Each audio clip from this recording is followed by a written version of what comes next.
Hi there. Welcome back to my channel. Today I'm going to show you the fastest workout to shred belly fat.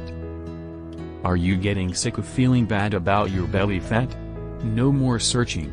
The quickest way to get rid of that stubborn belly fat is the 10-minute ab blast. This intense ab workout only takes 10 minutes and a mat or towel.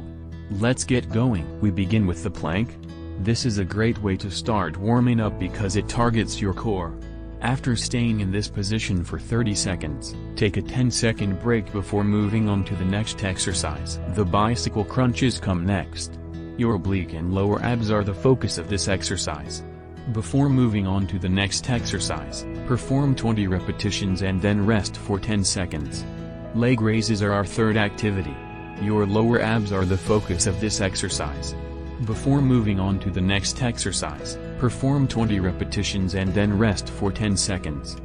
Fourth, we have Russian twists. This exercise targets your obliques.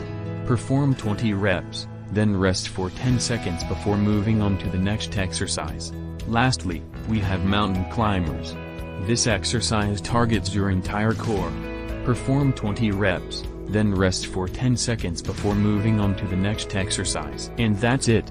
You've just completed the 10-minute ab blast. Remember, consistency is key when it comes to shedding belly fat. Perform this workout 3 to 4 times a week, and pair it with a healthy diet to see the best results. Thanks for watching, and don't forget to subscribe for more workout videos.